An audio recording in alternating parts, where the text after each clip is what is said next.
Well, hello, everyone, and welcome to this episode of Finding Serenity. My name is JD, and I'm here with my good friend Rhonda. And today, we are going to spend about 25 minutes talking about projection, what it means, how to spot it, tools to use to develop awareness about it.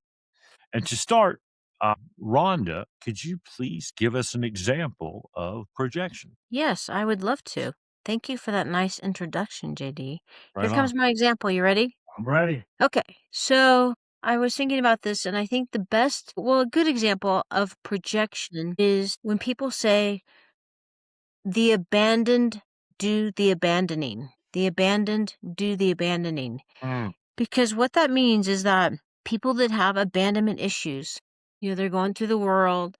They're worried that they're gonna be abandoned, but for example, in their relationship, a person that this is a good example, and this just happened to me recently. A good friend came to me and said, "I'm gonna break up with my girlfriend." And he had seen, like, a bruise on her back or something like that, and, then he was like, "I'm sure she's having an affair." And this guy, who I've known for a really long time, has really significant abandonment issues, and he's like, "I know she's seeing somebody else," and so he had no evidence of that, right? And he just assumed that because he is so scared of being abandoned. And it was leading him right down the path of self-destruction by severing a relationship. And that's what happens with so that's a really good example of projection. The guy had abandonment issues. He felt very unworthy of someone staying in a relationship with him. He projected his unworthiness and his lack and his fear of commitment onto the other person and perceived that that person was being unfaithful, and subsequently then wanted to control his anxiety about the abandonment, sever the relationship so that he can be safe when he had no evidence to support any of that. He completely distorted the whole situation, and it almost destroyed his most meaningful relationship that gives him the most happiness. So, any comments about that, JD? It's just interesting the lengths the brain goes to protect itself when it's actually doing the opposite of that, you know? It's terrifying It 'cause I is don't terrifying. really conscious most of the time, and it becomes so automatic, we don't see it as problematic. It's all external focus, right? Rather than, "I have abandonment issues, I'm not working on them." You know? And I was in this doing this group with this woman, and it made me cringe when she said it. But anyway, it was a group of people that knew in recovery from drug and alcohol addiction, and they weren't paying attention. And she's real quiet, and I'm just letting these people. They're not wanting to start the group. They're all yucking it up. And she just kind of whispers, "You know how I know y'all have the disease of addiction?" And no one even hears her. And so she says it a little bit louder, and this big dude who's like gets real defensive, and he's like, "Yeah, you know, bitch, because I can shoot 3 grams of dope a day." And she's like, and now he's emasculated because he's been corrected. And this other woman's like, "Well, Elena, it's because, I drink 3 bottles of wine a night." And she's like, "That's not how." And now they are all completely unglued, pissed off, and they're like, "Well, tell us." And she's like, and she points her finger at him and then waves it and says, "Because you do this, hocus pocus, change the focus." This is like, all this deflection and all this. They got so pissed off at her. And, the truth hurts, but there's a lot of freedom in that. If I can spot with help that my problem's abandonment or my problem's projection, it's human, then it gives me something to work on. But, if I need someone else to change for me to get better, I am FUCKED. I like it how you always spell that. Yeah. I guess a better way to do it would be to say you're doomed, but I like to cuss. You know, I mean, the thing in that situation is the guy was seeing something as silly as a scratch on somebody. And then that's how severe the abandonment issues are. That Mhm. just seeing a scratch triggered that abandonment issue. And then once triggered, all reality went out the door. You Out know, the it right. became total distortion. And Mhm. that was very damaging. So now, JD, I'd like to ask you for an example of projection from your life, but hang on. Yeah. So, yeah. Example, I had a grandfather, war hero, business titan, straight laced. I love him. I mean, he was just one of my all time favorite people. I have the disease of addiction. And the older I got, the more isolated the progression of my disease, canceling plans, unemployable, those kinds of things. I'd go to his house and he'd say, "Your hair is too long," or "You can't come in here wearing these blue jeans. You look like some sort of goddamn Bolshevik. And a lot of times I could just laugh at it. But, my mom would say, "Your hair is too short. You look like a drug addict." And I would tell these two people, like, "You don't give a shit about how I feel inside. You just want me to look good on the outside, all this stuff." And so there was enough circumstantial evidence for me to believe that they really were these surface people. But what was so buried beneath is I know I don't honor anybody's values. I'm a fucking liar. I'm a thief. I'm doing dope, I'm getting drunk, and I don't know the word shame. And so I'm projecting everything that I feel about myself really unconsciously onto these two people who love me dearly and want to just see me happy. And it leads to me breaking their hearts, staying away from them, thinking they're the source of my problem. And that projection is, it's a defense mechanism like denial to keep me safe. I don't have to go look at this shell of a man while I'm focused on somebody just being conservative and want me to wear, Izod clothes and khaki pants or something to the country club. Does that make sense? Yeah, of course. Yeah. I mean, I think sometimes I think that everything is projection. I mean, I hate to make these broad statements, but it's really true. Like, like you do see the world from all of you, which includes all of your wounds, right? All of your childhood primitive narcissistic wounds, etc. And Uh-huh. so then when you see the world from your wounds and the good stuff too, it does cause you to distort things, right? 1,000%. And I was told, I didn't understand what the hell they meant. I understand a little bit better today, but I was told a long time ago, we see the world not as it is, but as we are. And I was working with this guy and he came to me and he's like, "I don't know what's wrong with my roommate, but he keeps asking me to do stuff, how I'm doing. Am I okay?" And I'm like, "Yeah, it's a little foreign. You're not used to living with people. I get it." He's like, "Yeah, I don't really know, but it's not cool." And then the next week he comes into my office and he's saying the same things. He's like, "This guy's making me so uncomfortable." And what's he doing? He's like, he keeps asking me if I want to grill out a steak for lunch or if I want to, how I'm doing, how the meeting was for me. Is there anything you can do? And it's just creeping me out. And I'm like, "Now look, I want you to be safe." Is he making like sexual advances? He's like, "No, no, no, no, no." And he's like, I'm like, "Well, tell me what he's doing." He's like, "Well, he keeps asking me what I want to do, if I want to do stuff, if I need anything." I'm like, "Yeah, that sounds, I'm being sarcastic. That sounds awful." And then I figured out what was going on. And it was, I said, "When are you nice to people?" And he's like, "Oh, when I want something from them." And Uh, I'm it. yeah. So it's like he sees that the only reason people would be nice is to get some. So he's completely blocked from seeing someone's just trying to be kind to him because of the way he views the world. Be nice, you'll get something. That is an excellent example. That's such a good one. And you said something that I read. It could have been a meme or something like that, but it was just like, and you just nailed it. It was something along the lines of, if everybody in the world knew how much projection is going on with everyone at all times, nobody would ever take anything fucking personally. And little examples are like, I used to hate people for liking certain music. And it's just like, it's earth shattering to be like, "Oh, yeah, some people like this music, some people don't. It's okay." Like it's just, we're so rigid and think we're flexible, I think.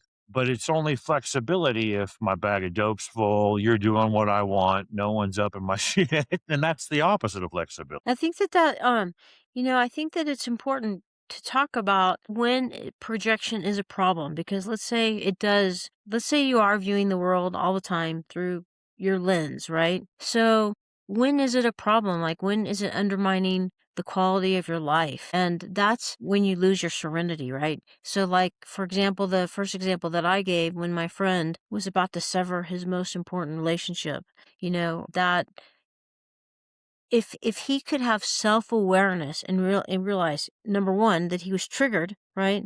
And then that he was about to behave impulsively and sever a relationship. That's it's hard. Like how do you know when you're triggered when you're triggered? Like how do you calm yourself down? I mean, I think one of the things I've learned through my recovery, through therapy, and through participating in my 12-step program, Al-Anon, is pausing. That when you feel like maybe like there's some little voice in your head, maybe you are acting impulsively or you have energy, anger, or something, those are good triggers that you might need to pause before you react in a way that's destructive, self-destructive. Yeah, and that's, activating the front of the brain. I probably mentioned this before, but early on in recovery, this guy told me, we were just BSing about stuff. And he said, "Oh, JD, your higher power lives in the pause." Right. And I said, "Philip, I don't know what that means. Only because I like you and I'm not punching you. I don't like the word higher power and all that dumb bullshit. I don't think you know what it means, but it's deep. And if I say that at the NA meeting tonight, I might get laid because chicks like deep dudes." No, not the fucking lunch, but that's it, and having to practice and harness that pause, even being aware, and I think that's the skill is, what do I do in the pause? Can I consider, maybe this is projection, maybe this guy just, maybe this is my issue. There's this thing in 12-step literature, at times can be offensive, and that's because I don't see any nuance to it, I don't know anything. I don't know if it's I think it's in the AA 12 Steps and 12 Traditions book, but it reads, it's a spiritual axiom that when I'm disturbed by somebody or something, the disturbance is within myself. And so, of course, when I hear that, I'm like, no, that guy's an anti-Semite. I'm nothing like that. What are you talking about? They're like, the informal way they say it is you spot it, you got it. And I'm like, I'm not a racist. I'm not a this. What are you closed minded about, JD? How are you bigoted? What is your belief system that there shouldn't be any anti Semites in the world? Yeah. Way to go, Jesus. What's the reality? Is that, and so I really think some of the tools about pausing can only come with some deeper work. These 4-step inventories, looking at my belief systems, my role, the musts and the coulds and the shoulds of myself. I need to be perfect. So do you. I'm allowed to have a bad day, but you're not. I won't apologize unless you do first. I won't trust you until you trust me, all that garbage. Such garbage. And it's so hard to unearth because I'm hardwired to think it's you is the problem or it's me. And there's no humility in that. There's no being human in that. And so, I think some of the skill is to have someone help you identify your belief systems and those things come out so ugly, I sound like a prick, nobody should like different music than me, and then I want to minimize it because I don't want to do the work. Oh, yeah, it's okay. They like Kid Rock. That's fine. But then every time I hear Kid Rock, I got to go, judge them and all this other crap. And it's like, it's just this bypass. So I shouldn't be angry or I'm not angry anymore, and rather than finding out what makes me tick, what ticks me off, and then I can use something in that pause, right? I don't know what to do with a pause other than get angrier until I learn that it's usually my thoughts, my beliefs, my issues. I think that the pause, I think we've talked about this before, but it's really critical. And I'm working with my sponsor on pausing.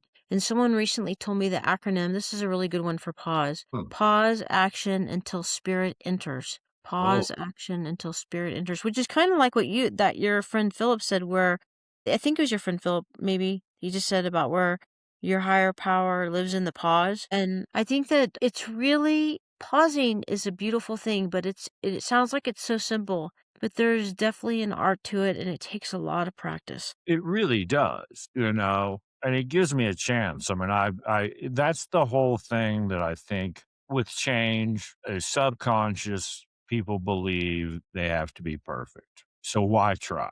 And it's not perfection. And maybe one out of the next 10 times I pause and do something different. That's improvement. That people think that's setting the bar low. And I wholly disagree. I If I totally never disagree too. pause, It's just, it's incredible, and it's choices, I can remember being really upset, very new in recovery, and by say very new, I mean over a year, and I didn't get my way, I didn't understand that was the problem, even with a year of recovery in a relationship, and I dropped my girlfriend and her son off at their house. I go to the meeting like I'm supposed to, and I'm sitting in the car, just my blood is boiling. I want to call her and tell her off. And a year in recovery taught me maybe you should hold your tongue. And I did what someone new in recovery doing the deal does. I said a prayer. And I'm looking over and there's all these people outside the meeting smoking. And the prayer, the answer was probably go talk to these people. But I'm like, oh no, I said a prayer, called her and told her all these hateful fucking things. I got me just to the pause.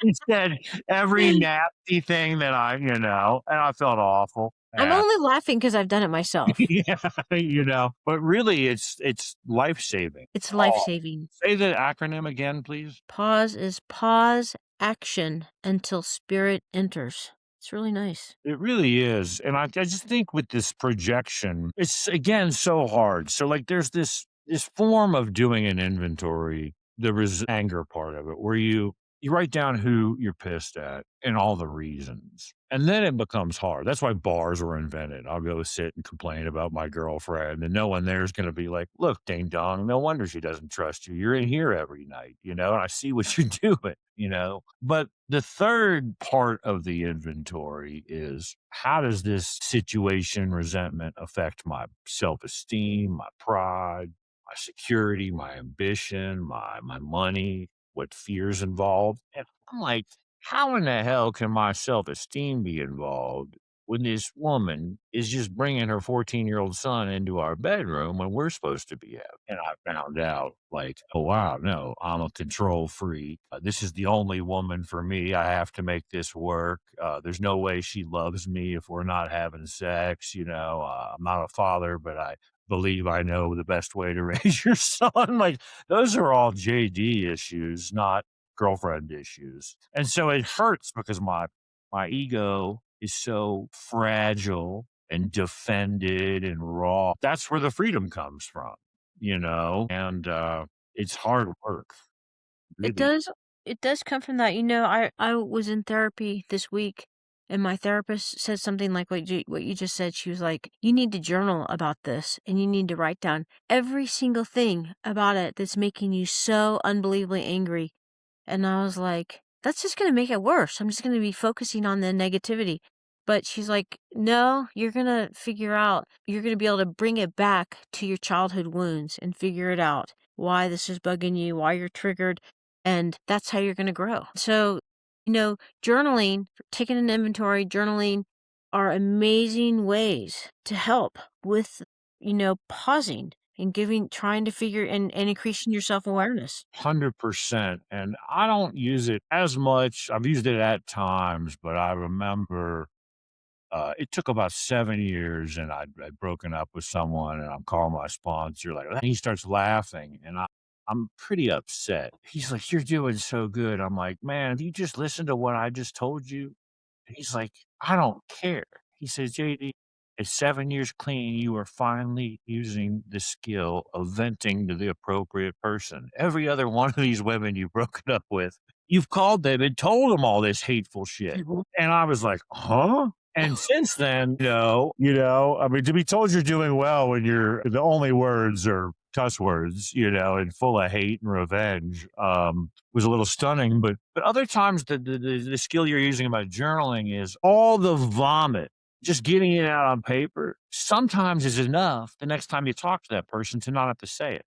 Like it's just like anything because I don't know that telling people off, It's not that helpful. it might feel good in the moment, but usually it doesn't. There was a guy at our meeting years and years ago who I never cared for, but I used my nightly inventory to be like, nah, he's been clean a lot longer. His wife's dead. He's just kind of crotchety. Sometimes people respond to that kind of gruff presentation, and I dealt with it daily on this nightly inventory. Like, look, it's okay. He has every right to be here, just like you. And then finally we had this like business meeting and he said something. that I thought was rude to someone I care about, and I've cussed him out, and then he cussed me out, and they stopped the meeting. They said it's not safe. And I felt awful walking out of the meeting knowing to call my sponsor. And a person I really care for came up to me in the parking lot and said, JD, thank you so much for saying what you did to that guy. Everyone in here's wanted to say that for years. And I said, "I appreciate you telling me that, but do not tell me that. I made that meeting unsafe, where years and years and years, and even today, I can still think he was that guy, but like just fight fire with fire, self-righteousness, and it's just like with anything. Like I'm mad, I can't control the control freak. I'm self-righteous trying to self-righteously, condemn the self-righteous freak, it's just Yeah. it's You know really what? I'm interrupting you. I'm so sorry, but this issue of safety is really huge. Huge, right? Can we cuz we're at our 25-minute mark. Can we stop today's podcast and then let's bring up safety in the next podcast? Can we do How do you feel about that? I think that sounds good. One last thing I want to say Mhm. about it, and we can do, I'm sure we'll cover this a whole bunch, but one tool, we've talked about a pause, we talked about journaling, considering, is it me? But sometimes, like with resentment, no, I don't like 600 things about this person and situation. Is there any ability for me to match those 600 things with maybe three gratitude statements? Is this person really all bad? And it doesn't even, it can be very begrudging. Well, I know they got a wife and a kid that loves them. Okay. And the miracle of that willingness to pause and consider that they're not all, it's so powerful. You could match 600 resentments with three gratitude statements, and it might open my mind up a little bit, open it up a little bit more. I really love gratitude. I mean, and that's to me about spirituality. It's about pausing. It brings you into the present. That's another good topic. Well, I guess why don't we'll just wait and see what happens because these are all such great things to talk about that are so helpful for people. Right on. Thank you so much, Rhonda. Ciao. Bye.